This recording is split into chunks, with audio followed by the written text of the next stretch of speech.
My educational channel విద్యా ఉద్యోగ సమాచారానికి స్వాగతం.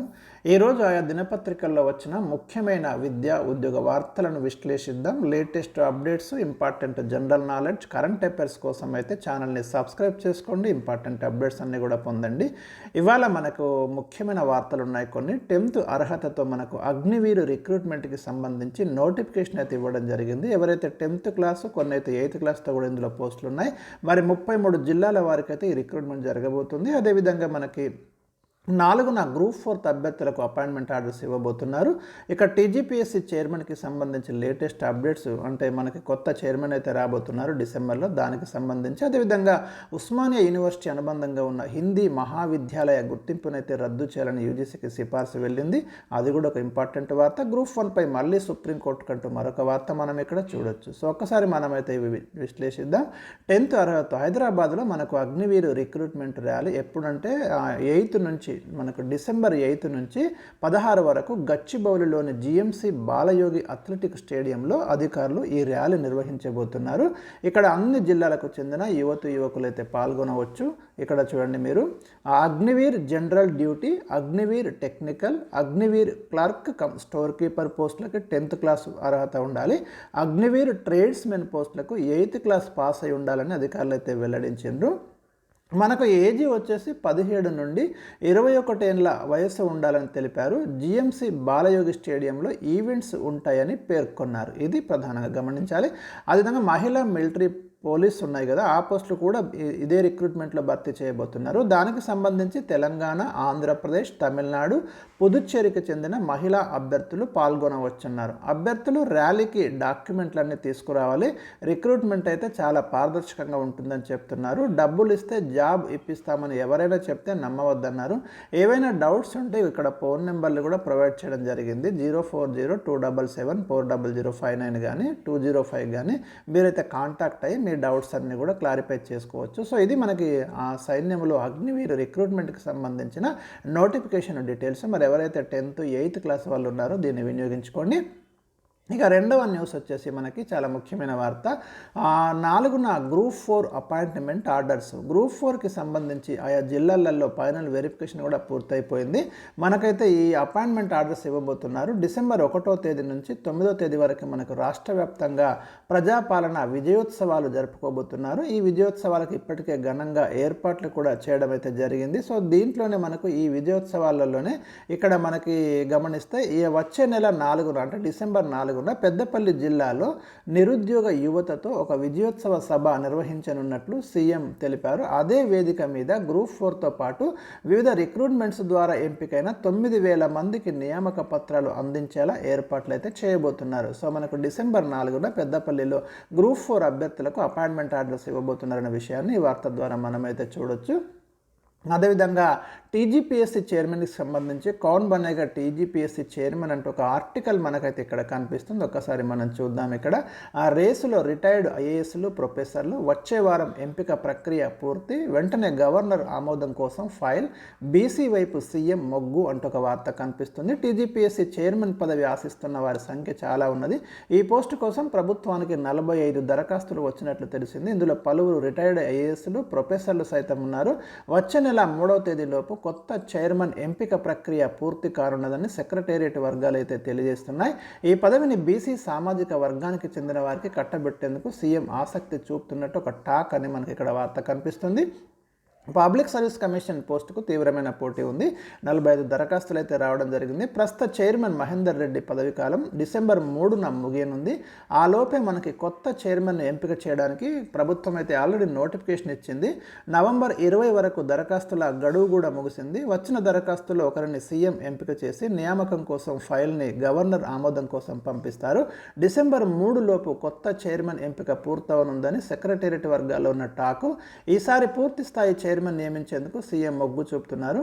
ఏడాది 2 ఏళ్ల పాటు పదవిలో ఉండే చైర్మన్ కాకుండా 6 సంవత్సరాల పాటు పదవిలో ఉండే వ్యక్తి కోసం ఆయన అన్వేషణ చేస్తున్నట్లు సమాచారం. ప్రస్తుత చైర్మన్ మహేందర్ రెడ్డి వయసు రీత్యా కేవలం 11 నెలల పాటు మాత్రమే పదవిలో కొనసాగే అవకాశం ఉంది. ఆయన ఈ ఏడాది జనవరి 26న బాధ్యతలు చేపట్టారు. డిసెంబర్ 3తో ఆయనకు 62 ఏళ్లు పూర్తవడంతో పదవి విరమణ కంపల్సరీ చేయాల్సి వస్తుంది. ఇక సామాజిక సమీకరణ దృష్టిలో పెట్టుకొని ఈసారి సర్వీస్ కమిషన్ చైర్మన్ పదవిని బీసీ వర్గానికి ఇవ్వాలని సీఎం భావిస్తున్నట్టు తెలిసింది. తెలంగాణ ప్రాంతానికి చెందిన ఓ బ్యూరోక్రాట్కు చైర్మన్ బాధ్యతలు అప్పగించే యోచనలో ఉన్నట్టు ప్రచారం జరుగుతుంది.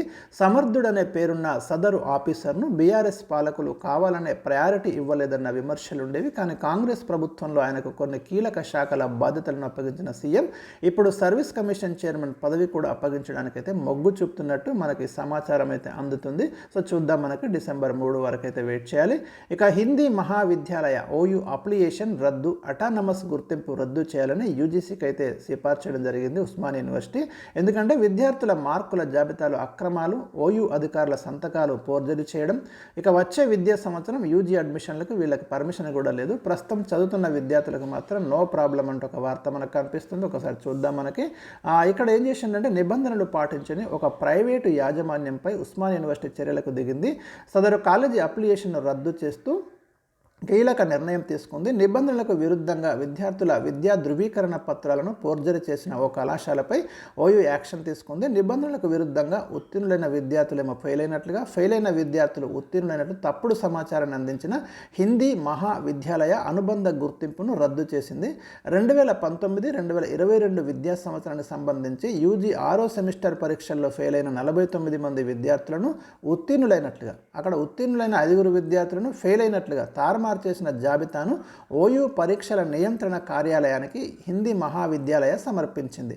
సదరు విద్యా సంస్థ రికార్డులపై డౌట్ రావడంతో ఓయూ అధికార యంత్రాంగం సమగ్ర విచారణకు ఆదేశిస్తే చాలా అంశాలు అయితే బయటపడ్డాయి. ఈ కమిటీ విస్తుపోయే అంశాలు గుర్తించింది. స్వయం ప్రతిపత్తి కలిగిన హిందీ మహావిద్యాలయం స్వయంగా పరీక్షల నిర్వహణ, పేపర్ రివాల్యుయేషన్ తమ అధ్యాపకులతో నిర్వహిస్తుంది. ఇదే అదనుగా అక్రమాలకు పాల్పడినట్లు కమిటీ గుర్తించింది. కమిటీ విచారణలో కంప్యూటర్ సైన్స్ అధ్యాపకులు కామర్స్ సమాధాన పత్రాలు దిద్దినట్లుగా తేలింది.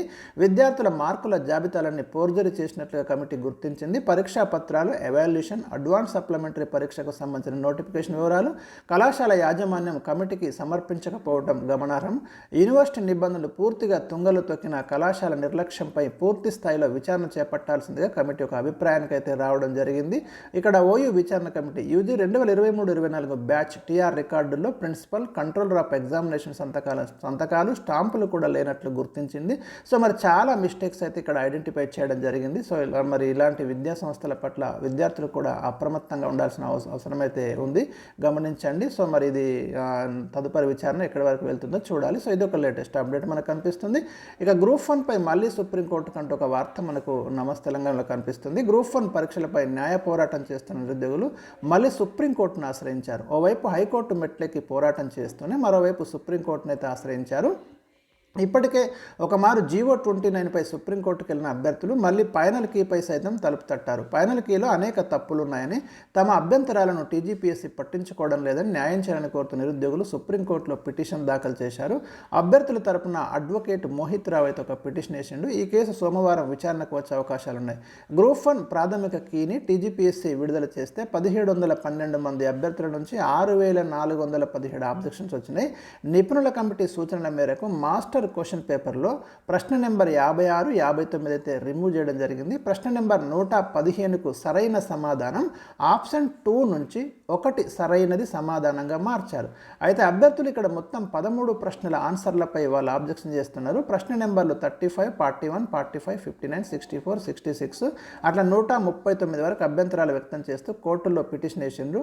తెలుగు అకాడమీ పుస్తకాల్లో ఉన్న సమాచారాన్ని కోర్టు ముందుంచిండ్రు. కీపై విచారణ సమయంలో టీజీపీఎస్సీ తెలుగు అకాడమీ పుస్తకాలు ప్రామాణికం కాదని హైకోర్టుకు తెలిపింది. గూగుల్, వికీపీడియాను ప్రామాణికంగా తీసుకొని కీని ఖరారు చేసినట్టు టీజీపీఎస్సీ కోర్టుకు తెలిపింది. ప్రభుత్వ సంస్థ ముద్రించిన పుస్తకాలు ప్రామాణికం కాదంటే ఎలా అంటూ అభ్యర్థులైతే సుప్రీంకోర్టును ఆశ్రయించారు. గ్రూప్ 1పై దాదాపు 15 కేసులు మనకు హైకోర్టులో ఉన్నాయి. ఈ కేసుల్లో కొన్ని డివిజన్ బెంచ్, మరికొన్ని సింగిల్ బెంచ్ విచారణలో ఉన్నాయి. గ్రూప్ 1 మెయిన్స్ పరీక్షల సమయంలో అభ్యర్థులు జీవో 29 సవాలు చేస్తూ సుప్రీంకోర్టును ఆశ్రయించారు. ఈ కేసును విచారించిన సుప్రీంకోర్టు హైకోర్టులోని కేసులు తేలే వరకు గ్రూప్ 1 మెయిన్స్ ఫలితాలు విడుదల చేయవద్దని, హైకోర్టు ఈ కేసులను త్వరగా విచారించాలని ఆదేశాలు ఇచ్చింది. ఈ గురువారం గ్రూప్ 1పై గల 5 పిటిషన్లను విచారించిన హైకోర్టు 26న తుది విచారణ జరుపుతామని ప్రకటించింది. అభ్యర్థులు వైపు హైకోర్టులో న్యాయ పోరాటం చేస్తూనే మరోవైపు సుప్రీంకోర్టులోను పోరాటానికి రెడీ అయ్యారు. జీవో 29 సహా ఫైనల్ కీపై గల కేసుల్లో న్యాయం తమ వైపే ఉందని 2 కోర్టుల్లోనూ తమకే అనుకూలంగా తీర్పు వస్తుందని అభ్యర్థులైతే ఇక్కడ ధీమాగా ఉన్నారు. సో ఇది మనకి లేటెస్ట్ అప్డేట్స్. ఈరోజు ఇది సేమ్ మళ్ళీ న్యూస్ ఉంది అగ్నివీర్ది, ఆల్రెడీ నేను ఎక్స్ప్లెయిన్ చేశాను.